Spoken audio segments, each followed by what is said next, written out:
¿Ya? Bien. Bueno, entonces hoy vamos a ver este tema de transfusión sanguínea. Como tal, este es más un tema de clínica, ya que muchas veces se utiliza para, bueno, no muchas veces, la mayoría de las veces se utiliza para estabilizar al paciente, pero en la parte de patología clínica hacemos esta contribución, ya que nosotros también tenemos que ver la tipificación de los tipos de sangre para ver si se puede transfundir esa sangre y también hacer las pruebas para ver si el donador puede recibir esa sangre. ¿Ok? Entonces, vamos aquí con un poco de la importancia y la historia de la transfusión.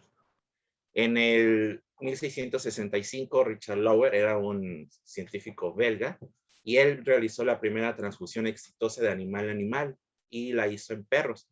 Él lo que reportaba esta historia era que sangraba primero al perrito, ya posteriormente cuando ya estaban las últimas, el pobre perro, lo conectaba a sus mastines que él tenía como mascotas y él reportaba que salía bastante bien este perrito.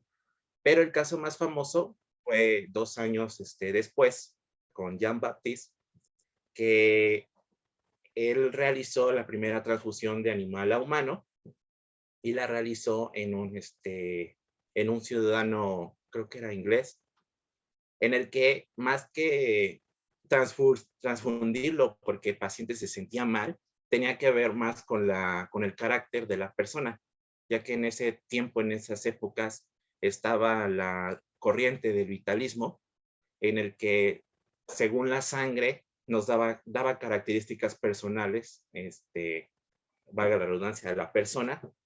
Entonces, esta persona decía a su mujer que le gustaba la vida loca, se iba todos los días a tomar. Entonces acudió a Jean-Baptiste y le dijo que si le podía hacer una transfusión. Y Jean-Baptiste dijo, pues sí, me la he hecho. Y él quería transfundirle, bueno, él realizó la transfusión de un becerro, porque él decía que el becerro era un animal bastante noble. Entonces, que si se le donaba este tipo de sangre, tal vez esta persona podría disminuir su carácter de salirse a tomar todos los días, ¿no? Entonces, realizó esta transfusión de este becerrito a esta persona y conforme fueron pasando los días, reporta Jean-Baptiste que tuvo epistaxis y que la orina empezó a tener una coloración de como carbón, ¿no? Entonces, al final esta persona murió y, eh, y hasta ahí se quedó. Pero es importante conocer toda esta historia para saber nuestro tema. Entonces, ¿cómo vamos a, a definir la transfusión sanguínea? Como una terapia intravenosa con sangre completa o sus derivados. Ahorita vamos a ver cuáles son los derivados, con la finalidad de mantener al animal con vida.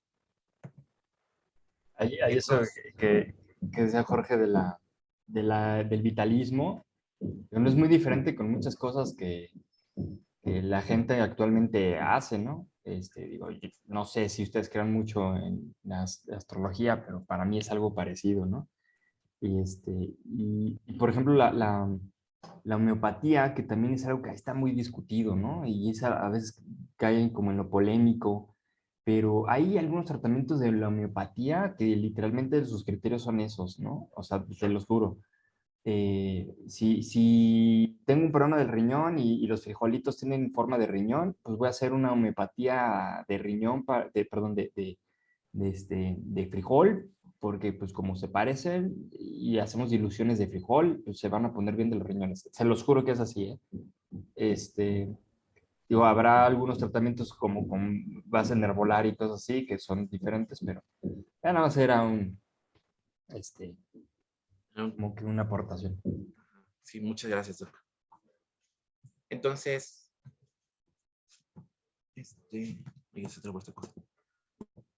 entonces, ¿cuáles van a ser las indicaciones para la transfusión? Realmente, como que todos esperaríamos que en la literatura venga que a partir de un porcentaje de hematocrito se realice una transfusión. Lamentablemente no es así, ya que hay que ver si la anemia que está cursando nuestro paciente es aguda o es crónica, ¿no? Y a la par también hay que evaluar con los signos clínicos que presenta nuestro paciente. Por ejemplo, cuando hay un proceso de anemia, va a haber mecanismos compensatorios para tratar de mecanismos fisiológicos para tratar de compensar, y uno de estos va a ser el aumento del gasto cardíaco. También va a haber una enzima que se llama 2,3-disfosfoglicerato, que va a favorecer la cesión de oxígeno a los tejidos. Entonces, por ejemplo, en anemias crónicas que son normovolémicas, va a haber un descenso progresivo del hematocrito, pero no va a haber una pérdida del volumen circulante, ¿ok? En las anemias agudas va a ser una hipoxia bastante severa, pero incluso los valores del hematocrito pueden estar dentro del rango, pueden estar todavía altos, y aquí vamos a tener una hipovolemia, por lo mismo del mecanismo compensatorio del aumento del gasto cardíaco, ¿ok?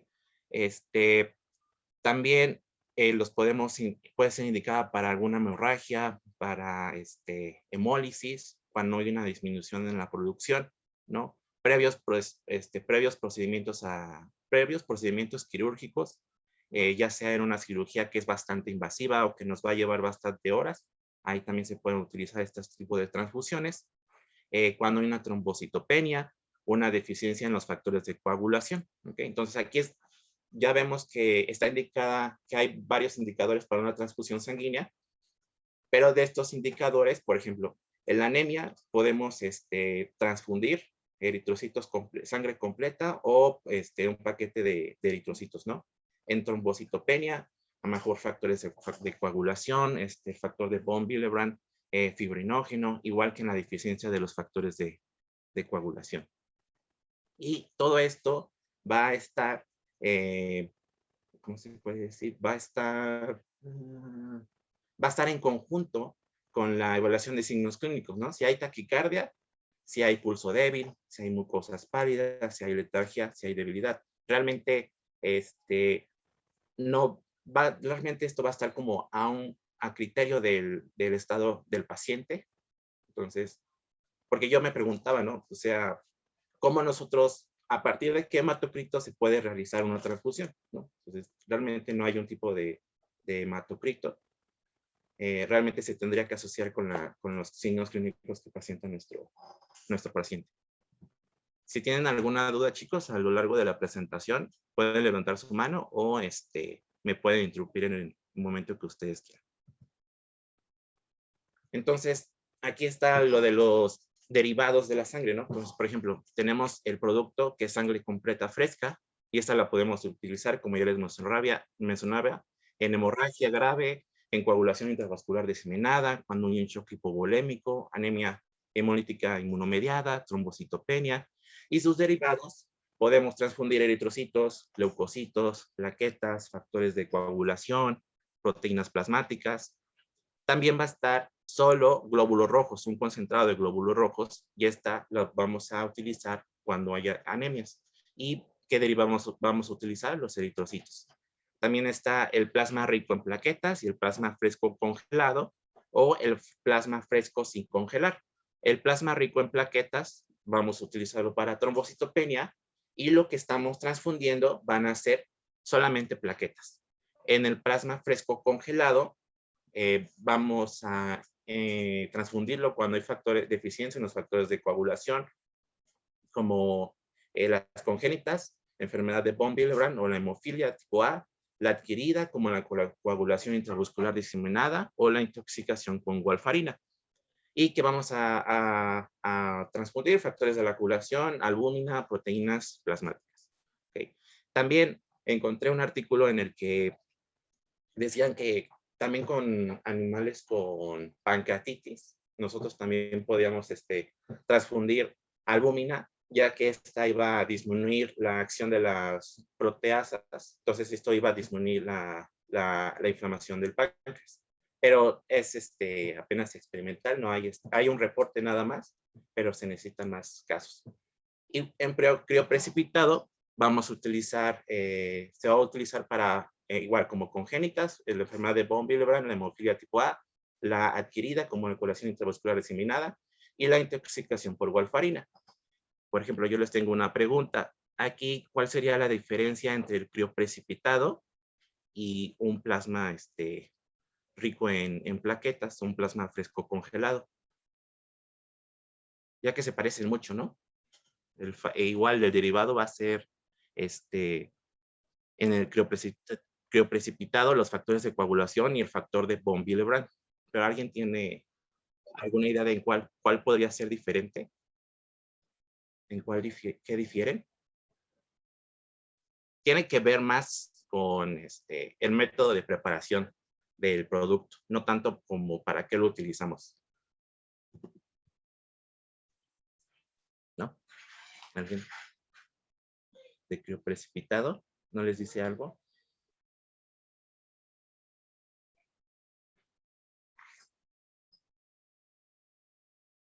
¿Sí se ha prendido este micrófono? Sí, ¿No? Bueno, sí te escuchan, solo que pues, no saben. ok. Estamos meditándolo. Ok, no se preocupen. Por ejemplo, en crioprecipitado, va a ser el mismo procedimiento que la obtención de plasma fresco, congelado, un plasma fresco, pero se va a centrifugar para que este sobredadante se pueda utilizar y se pueda congelar, y tiene una duración de hasta un año. ¿Okay? Esa sería la única diferencia. Entonces, vamos con las características del perro donador. ¿Ustedes creen que cualquier perro pueda donar o tendríamos que tomar algunas características? No, pues sería igual que en los humanos, ¿no? Que se piden como requisitos. Ahí viene. ¿No? Que no tengan alteraciones en el hemograma, en la química sanguínea, en el ureanálisis, que estén vacunados,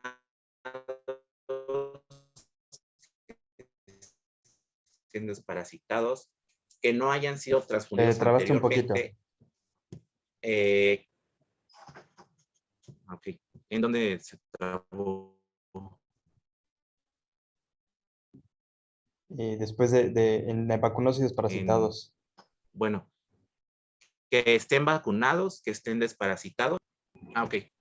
Que estén con su cuadro de vacunación completo, que estén desparasitados, que no hayan sido transfundidos anteriormente, ya que si fueron transfundidos anteriormente, esta exposición nos puede generar a los anticuerpos específicos contra los eritrocitos del donante. Les voy a explicar un poco mejor eso. Libre de enfermedades infecciosas como por ejemplo babesia, anaplasma, que tenga un hematocrito mayor a 0.40 litros por litro, que sea joven, menor a 8 años, que sea nulíparas. ¿Alguien ha escuchado este término? Sí, ¿Sí? ¿Qué significa? que no ha tenido partos.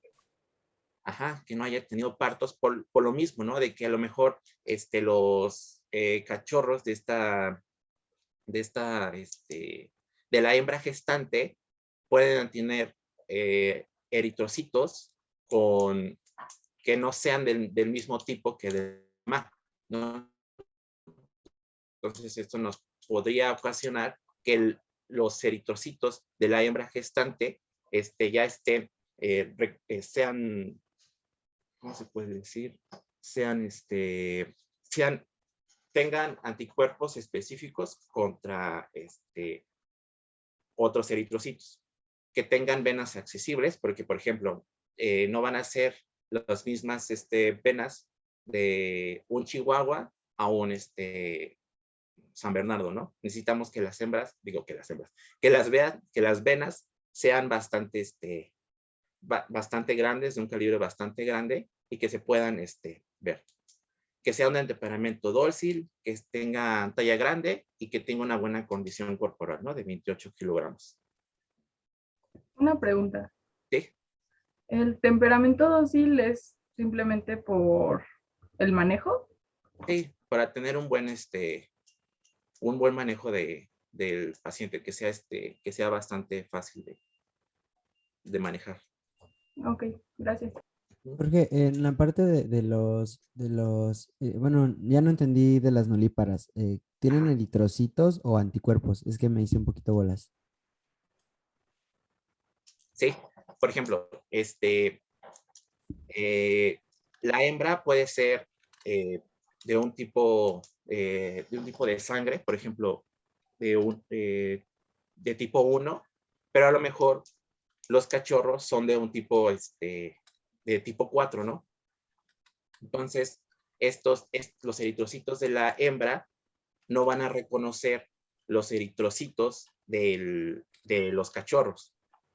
¿Ok? Entonces, estos eritrocitos ya van a estar, por decirlo como, ¿cómo se puede decir?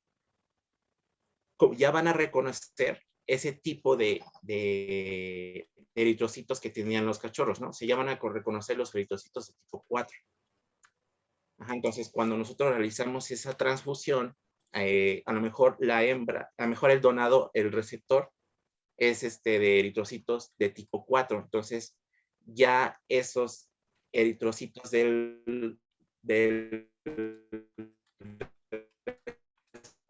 receptor van a estar contra los eritrocitos. Si no, ahorita más adelante hay una imagen.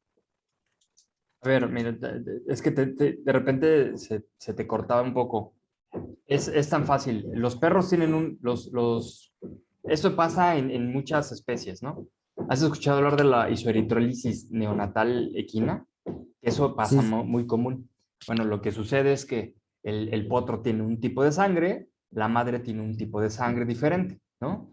Entonces, si la madre tiene un tipo de sangre que es diferente al del potro, si los eritrocitos del potro llegan a estar en contacto con la sangre de la madre va a crear anticuerpos contra esos eritrocitos, ¿no? Entonces, vamos a suponer, tienes una madre que es, los anticuerpos perdón, los tipos de sangre de los caballos son por letras, ¿no? A, B, Q, bla, bla, bla. Entonces vamos a suponer, tenemos un potro A con una madre que es tipo Q, ¿no? Entonces, si entran en contacto los eritrocitos del potro con la mamá ya va a tener anticuerpos contra los eritrocitos del potro. Entonces, imagínate, tú podrías sacarle sangre a esa yegua para poder transfundir, sabiendo que ya tiene anticuerpos contra un tipo de sangre. Entonces, imagínate que después tienes que usar la sangre de la yegua y resulta que es justamente el tipo de sangre que tenía el potro. Entonces, ¿la usarías? no, porque ya tienen los anticuerpos. Exactamente, por eso es que es Ok, necesario ok. que sean nulíparas. Vale, gracias. Nada.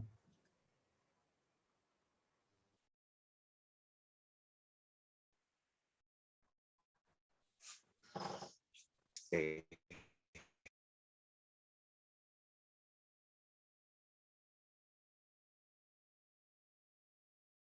que tener características para escoger. Se trabó ya, se trabó un poquito, ¿verdad?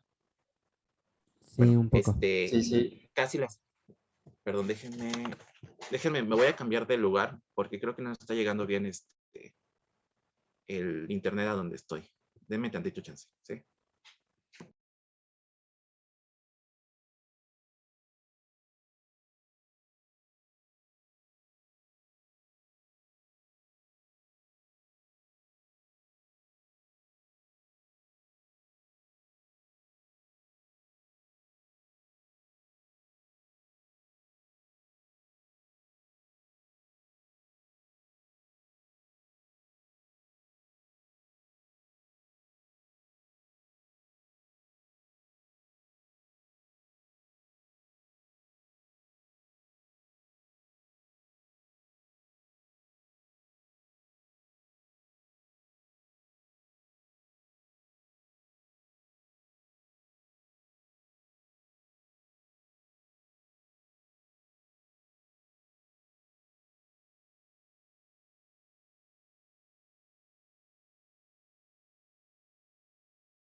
Ya, listo, perdón. A ver si ahora sí agarra mejor. Creo que los lunes no va a agarrar nunca bien el internet para, para dar la clase. Bueno, entonces, igual en gatitos va a ser casi el mismo criterio de selección, que esté clínicamente sano, sin alteraciones en el hemograma, en la química sanguínea, en el ureanálisis, que estén vacunados, desparasitados, que no hayan sido transfundidos anteriormente, igual que en las perras, ¿no? Que sean nulíparas, libre de enfermedades infecciosas, por ejemplo aquí, leucemia viral felina, leucemia viral felina, que tenga un hematocrito mayor a 0.35 litros por litro, que sea joven, venas accesibles, un temperamento dócil, que sea talla grande y que tenga una buena condición corporal.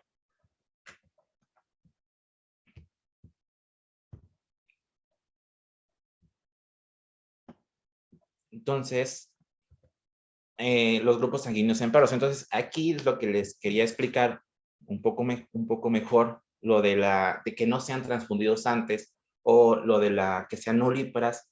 Por ejemplo, en los eritrocitos van a tener diferentes tipos de anticuerpos en su membrana, ¿no? Por ejemplo, los eritrocitos tipo A van a tener antígenos del tipo A, ¿no? Entonces, si nosotros transfundimos eritrocitos de tipo B, estos van a ser anticuerpos de tipo B, entonces no van a ser compatibles, ¿ok? Entonces, en el tipo A, antígenos de tipo A no van a ser compatibles con anticuerpos de tipo B. Los eritrocitos de tipo B van a tener antígenos de tipo B también, pero no van a ser compatibles con anticuerpos de tipo A. Y en los tipos sanguíneos, por ejemplo, de A, B, van a tener los dos anticuerpos. Y estos van a ser van a tener anticuerpos de los dos. Entonces, los grupos sanguíneos en perros, tenemos el sistema antígeno eritrocitario de perro, que sus siglas en inglés es el DEA. Ya existen 8, ¿no? El 1.1, el 1.2, el 3, el 4, el 5, el 6, el 7 y el 8. Y actualmente también está el tipo DAL. Dentro de estos tipos de antígenos se han descubierto que los más antigénicos son el tipo 1.1, el tipo 1.2 y el tipo 7, mientras que el menos antigénico es el tipo 4. Este tipo 4 lo podemos encontrar, por eso les puse aquí en esta diapositiva el galgo, los podemos encontrar en este tipo de razas de perros, y normalmente estos son como los donadores ideales, los galgos, por todas las características que tomamos ahorita, ¿no? Que tengan venas accesibles, que sean de temperamento dócil, que sean de talla grande, pero a la vez se ha descubierto que los eritrocitos que él tiene son de tipo 4 y es el que causa menos reacción antigénica. Ahora, también se acaba bueno, no se acaba, ya tiene un rato, pero el tipo DAL, se realizó un estudio de un dálmata en el que se realizó una transfusión sanguínea, pero conforme este paciente fue evolucionando, se dieron cuenta que empezó con una disfunción en la médula ósea. Realizaron igual más transfusiones para ver si no había habido un problema en la tipificación o en un problema en la tipificación sanguínea, y se dieron cuenta que ningún grupo antigénico de los eritrocitos era compatible con el de este dálmata. Entonces, posteriormente, tomaron otros 4 dálmatas y se dieron cuenta que tenían las mismas características. No eran compatibles con ninguno de estos 8 tipos. Entonces, se lo descubrieron como un nuevo antígeno eritrocitario y le pusieron tipo DAL, que proviene de que es de un dálmata, ¿no? Entonces, igual apenas se está investigando acerca de este tipo de sangre, y también se cree que no solamente sea de dálmata, sino también de otras razas de perros. En los grupos sanguíneos en gato, La comparación. Ángel tiene una duda se perdió un poquito. Ay, perdón. En la parte de la que mencionaste los antígenos y anticuerpos de cada grupo sanguíneo, en la imagencita del principio, en Ajá. esa no entendí muy bien lo de los antígenos y los anticuerpos. Sí, por ejemplo, nosotros tenemos, por decir, un eritrocito, ¿no? Que es de tipo 4, ¿no? Entonces, ese eritrocito de tipo 4 va a tener antígenos de tipo 4, ¿no? No se van a repeler entre esos mismos eritrocitos. Sin embargo, si yo meto un eritrocito que no sea del tipo 4, ¿no? Este va a tener anticuerpos anti-4. Entonces, aquí ya no van a ser compatibles estos mismos eritrocitos, que era lo mismo que nos explicaba mejor el doc con lo de la yegua, ¿no? Tengo, por ejemplo, una yegua que es de tipo K, ¿no? Y el potro es de otro tipo de sangre, ¿no? Entonces, cuando estos eritrocitos se llegan a juntar, los eritrocitos de la yegua no van a reconocer los eritrocitos del potro, ¿ok? Porque no son del mismo tipo, no van a tener van a tener anticuerpos anti los eritrocitos del potro. ¿Sí? Entonces, igual eso es lo que estamos buscando nosotros cuando vamos a transfundir sangre, ¿no? Vamos a tener que tipificarlos para que no pasen este tipo de reacciones inmunológicas, para que el eritrocito sea el mismo eritrocito que nosotros estamos transfundiendo o que no haya sido expuesto antes a este tipo de eritrocito. No Y sé ahí, sí, ya te entendió, pero ahí te interrumpo nada más. Los eritrocitos no son los que reaccionan, ¿no? Ese es el sistema inmunológico, los leucocitos, ¿no? Las dendríticas, o sea, no son los eritrocitos los que detectan o determinan, ¿no? Entonces, más bien son eritrocitos que cuando entran a vaso, por ejemplo, ahí dicen, ah, caray, ¿tú quién eres, no? Tú no tienes el mismo tipo sanguíneo que los demás, ¿no? Y ahí es donde se van. No es como que si hay anticuerpos en el plasma, se unen, ¿no? Pero los eritrocitos como tal no son los que los detectan o no son los que los dicen, ah, mira, ese es raro, ¿no?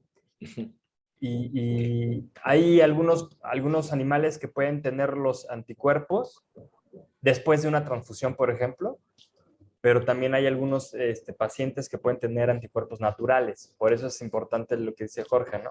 Considerando esto del paciente DAL, por ejemplo, ¿no? Entonces, sí hay pacientes que pueden tener anticuerpos naturales contra ciertos tipos, también considerando la cuestión estadia útero, etcétera, etcétera, ¿no? Entonces, pueden ser situaciones de no reconocimiento tanto ya de forma congénita como adquiridas. Una pregunta. Sí. En este caso, el 1.1 y por ejemplo el 1.2, o sea, en la imagen que vimos hace rato, sería como un antígeno y el otro antígeno, con el del tipo A y el tipo B, ¿no es cierto? Sí, así es. Sí, Sí, sí. así es. Y en este caso se pueden combinar como en el caso del antígeno AB o en este caso siempre quedan aislados. No sé si me voy a entender. Sí, siempre son aislados. Siempre Sí, vas a sí. tener un tipo de... Perdón, Jorge, me estoy metiendo en tus... No se preocupe. Sí, siempre son aislados. De hecho, dicen que el donador ideal tiene que ser negativo al tipo de sangre 1.1. Siempre, siempre es el más antigénico. Siempre hay que buscar que sea el donador negativo al tipo de sangre 1.1. Ok, entonces un individuo nunca va a tener antígenos 1.1 y 7 al mismo tiempo, siempre es uno nada más. Ok, gracias. Perfecto. Entonces, en grupos sanguíneos, en gato, a comparación del perro que teníamos 8, en gatos van a ser 3. El grupo A es el más común, ¿no? El que basa en los nichis que todos tenemos, en el europeo doméstico, en el mexicano doméstico. El grupo AB va a ser el menos común, va a ser la población de menos del 1%, y el grupo B va a ser el incompatible con el tipo A. ¿Qué es lo que quiero decir con el que va a ser incompatible con el tipo A? Por ejemplo, el grupo A tiene anticuerpos contra eritrocitos del grupo B, ¿ok? Pero estos anticuerpos no nos van a liberar una respuesta inmunológica tan fuerte, a comparación de los grupo B, que tienen anticuerpos contra los eritrocitos del tipo A. Esta reacción inmunológica sí va a ser bastante considerable, ¿no? Entonces, aquí sí es bien importante en los gatos tipificar cuál es el tipo de sangre, ¿no? Igual también realizar pruebas cruzadas. Por ejemplo, les pongo el ejemplo de la isoeritrolosis neonatal. Cuando la hembra es de un grupo B, va a tener descendencia, por ejemplo, puede tener descendencia con un gatito de un tipo A o un tipo AB. Por lo tanto, los gatitos pueden llegar a ser del grupo B, y a la hora de que estos gatitos ingieran el calostro, que ingieran anticuerpos, van a tener estos anticuerpos van a ser del tipo A. Entonces ya no van a ser compatibles este tipo de eritrocitos, ¿no? Y ahí es cuando puede ocurrir la isoeritrólisis neonatal, ¿vale? ¿En dónde vamos a encontrar este tipo B? Principalmente en el birmano, en el asvinio, en el devon rex, en el somalí también, en el esfinge, en todo ese tipo de razas de gatitos. Es muy posible que tengan eritrocitos de tipo B. Y por ejemplo, en caballos en equinos, como decía el doc, los tipos de eritrocitos van a ser por letras, van a ser del A, C, D, K, P, Q, U y T, con antígenos de 32 en cada tipo. Los tipos AA y los QA son los más antigénicos, y la mayoría de los casos de isoeritrolosis neonatal está asociado a estos, ¿no? Entonces,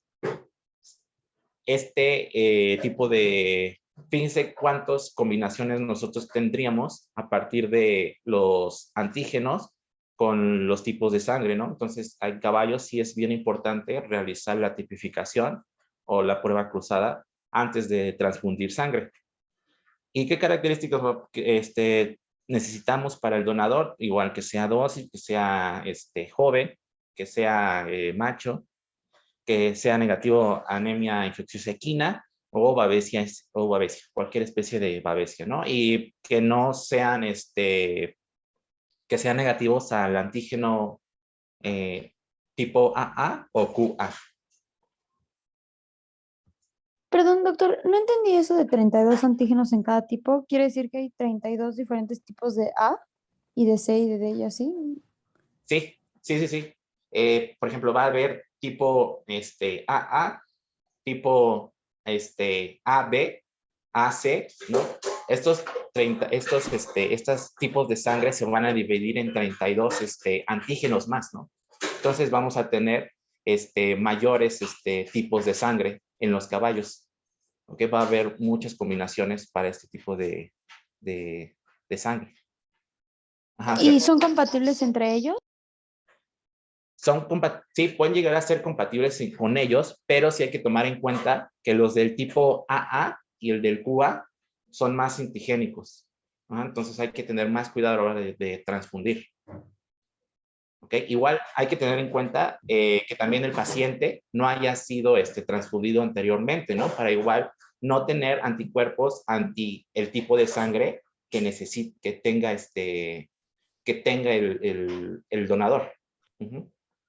Aquí, ojo, ahorita que comentas eso, que si son compatibles.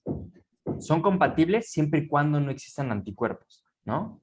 Porque, por ejemplo, tú puedes tener un paciente que tal vez no tiene anticuerpos, un C no tiene anticuerpos contra un D, ¿no? Le metes D y la primera transfusión no hay problemas porque no había anticuerpos. Pero como sí sigue siendo un halotipo diferente, ese paciente puede generar después, ok, ya le metimos el C, le metimos D, ¿no? El C va a mejorar, pero ese se puede generar anticuerpos contra el D después de su transfusión. Entonces, si bien sí fue compatible al inicio, probablemente ya no lo sea después, ¿sí? Entonces, ojo, la compatibilidad no quiere decir que forzosamente, mira, sí funcionó el D en el C. Entonces ya sabemos que siempre vamos a poder meterles D a todos los C. No, no, no. Ahí es más bien, si una primera transfusión, si no hay anticuerpos naturales, es posible. Posteriormente ya no. Por eso lo que dice Jorge es bien importante. Tipificar es una cuestión súper importante. Considerando que los caballos tienen tantos halotipos, es bien importante que podamos llegar a considerar que pueda llegar a ver casi casi sí, pues sabes que ya no sé si sí o si no, mejor le hacemos las pruebas, ¿no? Ok, pero eso aplicaría con todos los demás animales Todos. también, ¿no? Sí, con todos los animales. Salvo los gatos, que los gatos sí, así nunca combines A con B, ¿no? Eso sí, difícilmente sí podrías decir como que, tiene el primero, sí le meto B y ya no pasa nada. No, sí, eso sí, siempre tienen reacciones. Entonces, pero sí, la mayoría de los animales sí, sí puedes hacer eso. Mm.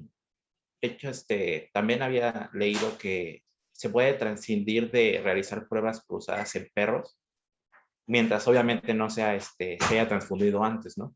Igual mientras sea negativo al tipo 1.1, ¿no? Que es el más antigénico. Gracias. Sí. Bueno, entonces aquí hay un pequeño resumen de las consideraciones para la transfusión por especie, ¿no? Entonces, ya vimos que en perro hay 1.1, 1.2, 3, 4, 5, 6, 7 y actualmente el tipo DAL también. Aquí los anticuerpos naturales son raros, casi no va a haber. Tiene que haber una exposición, ya sea porque se realizó una transfusión antes o porque también hubo un problema de isoeritrolosis. El donador ideal tiene que ser 1.1, 1.2 negativos, pero el 4 es el menos antigénico, ¿ok? El riesgo de la transfusión es bajo si se usa el donador universal, como por ejemplo que se use un galgo que sea de tipo 4, y la vida media de las células es de 21 días, ¿no? Las dosis recomendadas son de 20 mililitros por kilogramo o 500 mililitros en perros grandes. En gatitos, el A va a ser más común, ¿no? Vamos a encontrarlo en todos los michis casi del mundo. Va a ser el mexicano doméstico o el europeo doméstico. El B va a ser el menos común y lo vamos a encontrar en razas muy específicas como el esfinge, el siamés, el birmano. Y el antígeno anti-B va a ser ligero en gatos del tipo A, que era que le ponía el ejemplo, ¿no? Al principio. La reacción inmunogénica va a ser muy ligera, pero los anticuerpos tipo A van a ser bastante severos en los gatos del tipo B. Bueno, ya les comentaba, el tipo A no hay ideal para razas con tipo B. Riesgo de una transfusión es en el tipo A va a ser bajo, en el tipo B va a ser bastante alto, por lo mismo de lo que les decía, ¿no? Que las reacciones inmunogénica de gatitos transfundidos con tipo B va a ser bastante severa y la vida media de las células va a ser de 29 a 39 días. Las dosis recomendadas es de 20 mililitros por kilogramo para transfundir en gatitos. Y en caballo vamos a tener 7 grupos, ¿no? Y estos 7 grupos van a estar divididos cada uno en 32 antígenos, ¿no? Entonces, esto nos va a dar muchos tipos de sangre en los caballos y por lo tanto en caballos sí o sí habría que tipificar la sangre, ¿no? Y también saber si antes fue transfundido o no. Los anticuerpos, el anti-AA y el QA son los más importantes y son los que se caracterizan por ocasionar la isoeritrolisis. el donador ideal va a ser ninguno que sea negativo a AQ o QA. Y en el riesgo de la transfusión, siempre realizar pruebas cruzadas, por lo mismo de tantas combinaciones que teníamos para el caballo. Y la vida media de las células va a ser de 2 a 6 días y la dosis va a ser de 20 mililitros por kilogramo para transfundir.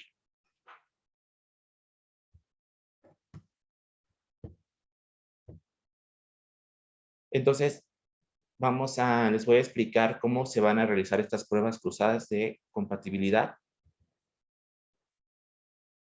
No, entonces, estas pruebas, ¿qué nos quieren decir? Van a indicar la compatibilidad serológica entre el donador y receptor, ¿no?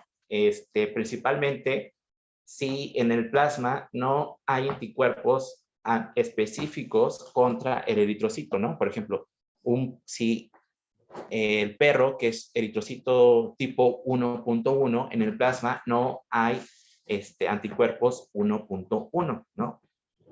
No quiere decir en las pruebas cruzadas, porque es algo como que yo siempre tuve como presente, que ambos animales tengan el mismo tipo de sangre, simplemente que aún no se han detectado anticuerpos dirigidos contra los eritrocitos de uno o el otro. También disminuir reacciones posttransfusionales, también para eso se realiza este tipo de prueba, y también se va a evidenciar si hay ausencia de anticuerpos contra los antígenos del eritrocito. Entonces, ¿cuál va a ser nuestro procedimiento para estas pruebas cruzadas? Principalmente, bueno, primero vamos a tomar 2 tubos con sangre de ETA, que sea por lo menos 2 mililitros, y vamos a centrifugarlo durante 5 minutos a 2.500 revoluciones o 3.500 revoluciones por minuto. Cuando ya hayan salido de la centrífuga, nosotros vamos a separar el paquete eritrocitario del plasma y los vamos a identificar. Acuérdense siempre de identificar porque si no, no hay que empezar desde cero. Entonces, en un tubito con un plumón vamos a poner que es el plasma del donador, y en el otro vamos a poner glóbulos rojos del donador, y la otra parte va a ser glóbulos rojos del receptor y plasma del receptor. ¿Ok? Entonces, una vez que hayan salido, ¿no? Por ejemplo, puede ser el tubo del donador. El plasma del donador lo vamos a pasar a otro tubito, lo vamos a identificar, plasma del donador, y el paquete de eritrocitos igual a otro tubo y lo vamos a identificar como glóbulos rojos del donador. Igual para lo mismo para el receptor, ¿no? Entonces, de 2 tubos se nos generaron 4 tubitos, ¿no? Con plasma y glóbulos rojos de donador y receptor. Ya, una vez que hayamos separado, vamos a poner en otra gravilla el plasma del donador y el plasma del receptor. Ahorita los vamos a ocupar, pero vamos a utilizar los glóbulos rojos del donador y el receptor, ¿no? Aquí vamos nosotros a agregar solución salina fisiológica a los eritrocitos de 1 a 2, 3 gotitas. Y vamos a centrifugar durante 3 minutos. Y van a ser por 3 veces, ¿no? Entonces, cuando salga de una centrífuga, descartamos el sobrenadante, volvemos a añadir solución salina fisiológica, homogenizamos bien y otra vez van para la centrífuga, ¿ok? Así durante 3 veces. Una vez que haya pasado este proceso, vamos a realizar una suspensión de glóbulos rojos al 2% o al 4% con solución salina fisiológica, ¿ok? Entonces, nos quedaría, por ejemplo, si lo buscamos al 2%, 0.2 de eritrocitos y 0.8 de solución salina, ¿no? Entonces, ya una vez que hayamos realizado esa suspensión de eritrocitos, vamos ahora sí a realizar la prueba, las pruebas cruzadas, ¿no? Entonces, para la prueba mayor, nosotros vamos a utilizar 2 gotas de la suspensión de los eritrocitos del donador, más 2 gotas del plasma del receptor. Y para la prueba menor, 2 gotas de la suspensión de los eritrocitos del receptor, más 2 gotas del plasma del donador. ¿Qué quiere decir esto? por ejemplo, aquí están las pruebas cruzadas. Entonces, ¿cómo quedamos que iban a ser? La prueba mayor sería eritrocitos del donador con plasma del receptor, ¿no? Y la prueba menor, plasma del donador en eritrocitos del receptor. ¿Okay? ¿Hasta aquí una duda, chicos? ¿Sí me siguieron bien el procedimiento o quieren que me regrese a alguna parte? Sí, está bien. ¿Sí?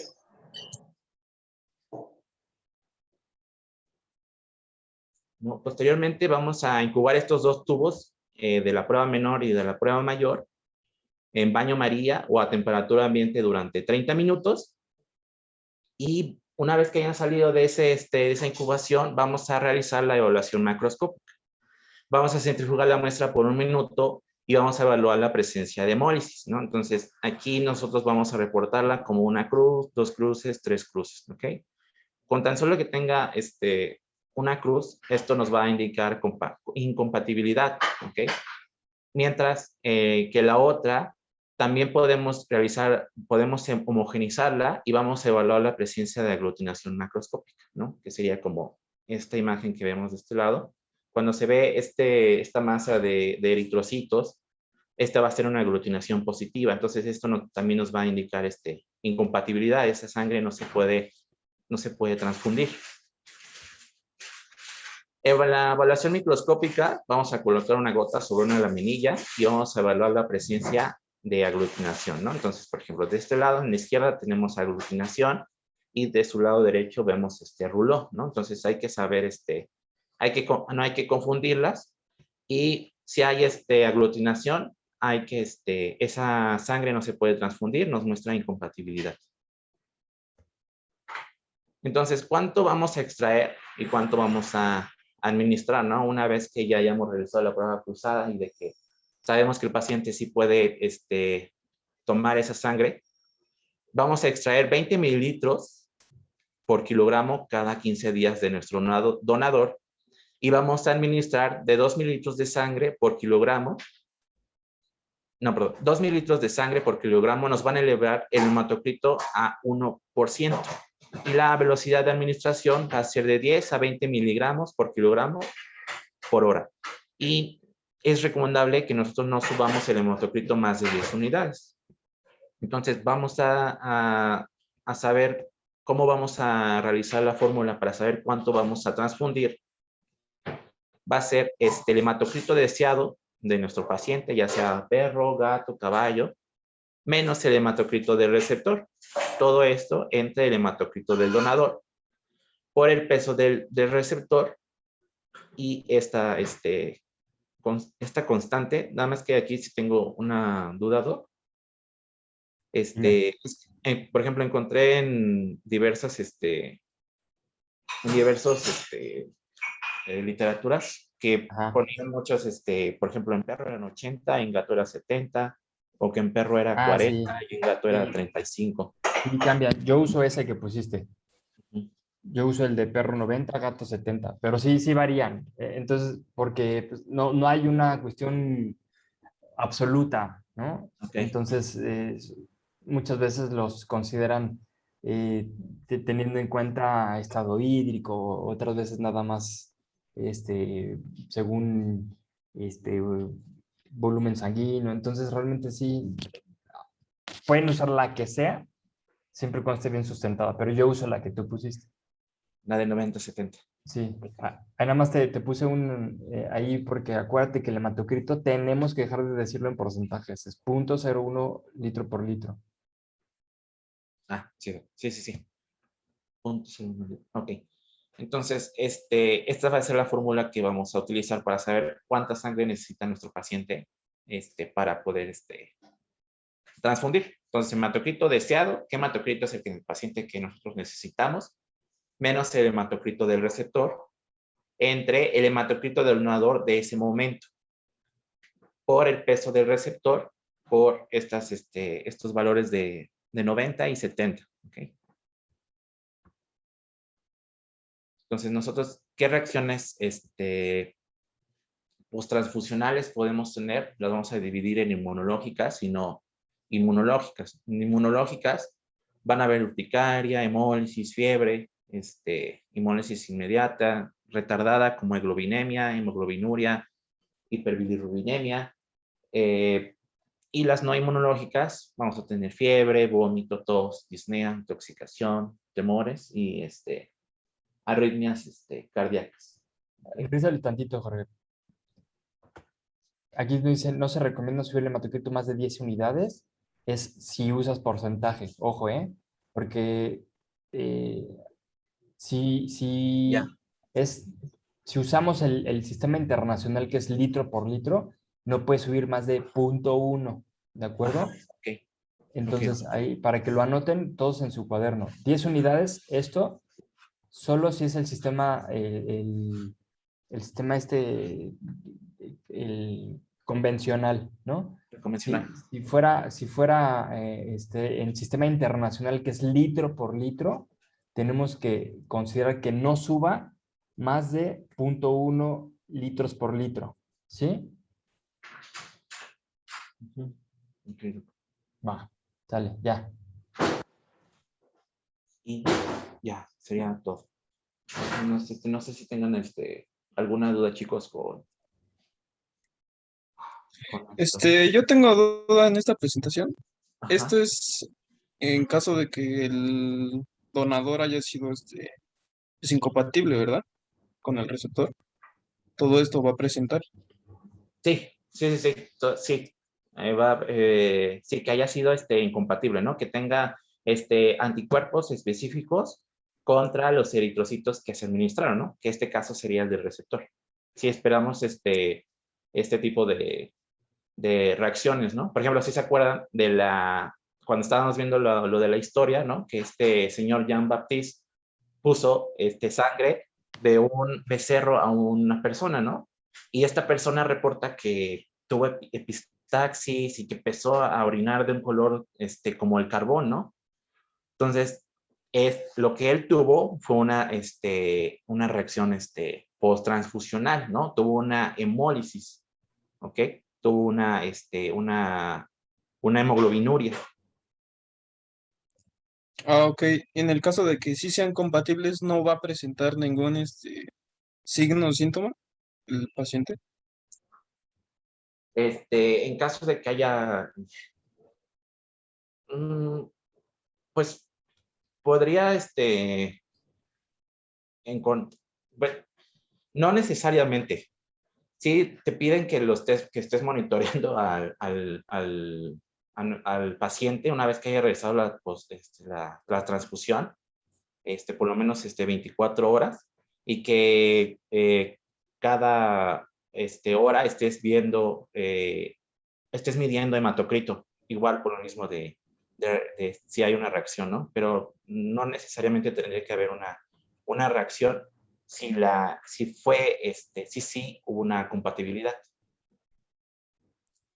Ah, ok, muy bien, gracias. Sí, creo que alguien levantó la mano.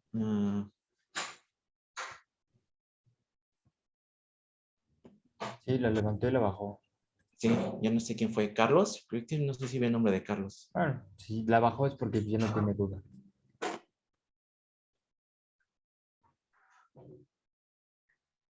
Pues, no sé si haya más comentarios, Doc. No sé si usted tenga otro comentario. Sí, yo, por ejemplo, yo les comparto lo que yo he visto de forma profesional, ¿no? Yo he visto muchos pacientes. ¿Puedes regresarle a la diapositiva donde pones los criterios para transfusión? Sí.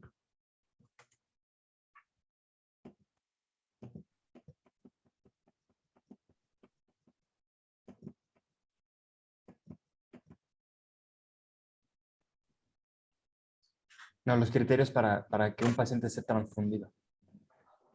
A la tablita. Ajá. ¿Sí? Mm, ¿Era este? no pusiste cuándo se transfunde un paciente, ¿verdad? No. Ah, eso te Ah, faltó. sí. Al principio, ¿no? De si tenía Ajá.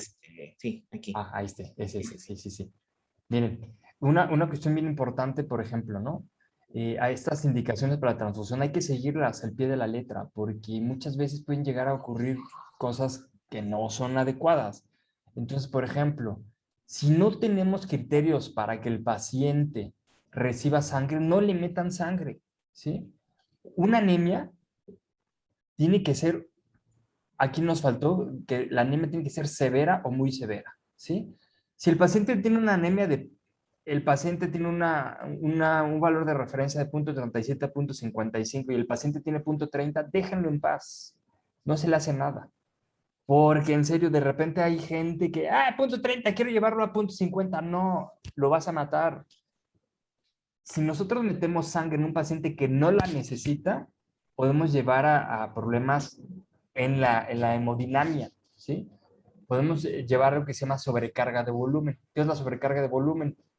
Que el paciente tiene un hematocrito que tal vez no puede estar bajo, pero no es crítico, y tiene un volumen de sangre adecuado, tiene la cantidad de sangre y líquido corriendo en sus venas, que es el que debe de tener ese paciente para vivir y tener función cardíaca y renal. Si nosotros le metemos más sangre, vamos a hacer que ese sistema se sobrecargue. La sobrecarga de volumen es que le vas a meter muchísimo más agua a los vasos sanguíneos. ¿Y dónde creen que va a parar esa agua? ¿A dónde creen que ustedes, así pensando como fisiológicamente, a dónde creen que va a ir el agua? Se va a formar un edema, ¿no? Exactamente. Entonces, es bien común que porque también se hacen las transfusiones, así, pues nada más metemos la sangre, ¿no? Y a ver qué. No, no, no, tienes que, el cálculo que les puso Jorge es bien importante y ahí que preguntaban, ¿no? ¿Cuánto sé o cómo sé cuál es el valor ideal o el hematocrito deseado? Siempre súmenle 0.1, nunca puede subir más del 10%, ¿sí? Si tengo un paciente que tiene 0.09, que se está muriendo, de verdad no lo pueden subir más. Tienen que ponerle 0.10, tienen que ponerle sangre para que suba 0.19. Nunca, nunca podemos hacer que un paciente llegue a la normalidad, porque si no, sobrecargamos de volumen, ocasionamos edema y luego el paciente está con problemas para respirar, está ya todo en coma porque ya tiene un edema cerebral, ya tiene un edema en todos lados y dicen, oye, pues, pero ¿por qué si nada más le metimos 3 litros? Sí, pero tu paciente pesa 3 kilos. Ese perro seguramente nada más tiene 30 mililitros de sangre, ¿no? Y le estás metiendo 3 litros. Entonces, es bien importante, ¿no? Siempre, siempre hacer las cosas con criterio y conocimiento. Porque en serio, ustedes no van a ser testigos cuando salgan ya algunos que ya son voluntarios, ya se habrán topado con unas cochinadas, ¿no? Pero cuando uno sale a lo profesional, ve unas pesadillas de gente que se cree veterinario y en serio es súper triste, ¿no? Entonces, siempre, siempre el paciente tiene que tener los criterios para transfundir bien puestos. Ahora bien, si el paciente tiene una anemia que no está presentando signos clínicos, como lo que dice aquí, ¿no? Taquicardia, pulso débil, mucosas pálidas, letargia, debilidad. Y sí, tiene un paciente con anemia y tal vez la anemia es severa, pero el paciente está estable y tiene regeneración medular, déjenlo en paz, ¿sí? Si tiene regeneración medular, déjenlo en paz. Solo estén revaluando, porque normalmente tal vez en 3 días el paciente ya salió de peligro, ¿no? Entonces, la transfusión es de a fuerza. Eso es una cuestión bien importante, porque muchas veces se cree que sí, no es que tengo que llevarlo a la normalidad. No, déjalo así. Si el paciente está estable, déjalo así, porque muchas veces terminan empeorando porque le metieron la sangre así de, pues, ¿qué era de urgente? Era urgente, ahora por urgencia ya tienes que controlar una crisis hemolítica, ¿no? Entonces, ¿qué preferías? Que el paciente nada más estaba urgente con dolor, y nada más tratar el dolor como urgencia, o ahora vas a tener un paciente con dolor y una crisis hemolítica, ¿no? Felicidades, muy bien, ¿no? Lo lograste, campeón. En serio, muchos me dan ganas de hablarles así a muchos colegas. Pero bueno, eh, ahora justo lo que decía Jorge, ¿no? Importantísimo tratar de discernir cuando se necesitan, por ejemplo, solo eritrocitos, solo plaquetas, solo plasma, ¿no? Entonces, esa cuestión es muy, muy importante. Vamos a tomarnos unos 10 minutitos, ¿no? Déjame ver. Unos 10 minutitos de descanso, ¿sí? Nos vemos a la 1:48. Es más, a la 1:50 nos vemos y nos regresamos a ver unos casitos clínicos y a decidir la fecha de examen parcial, ¿de acuerdo? Entonces, nos vemos a la 1:50.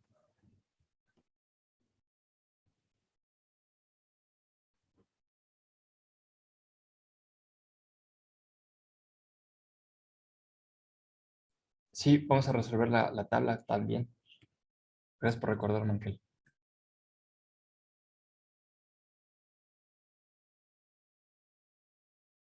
Bueno, aquí paro el video. Gracias.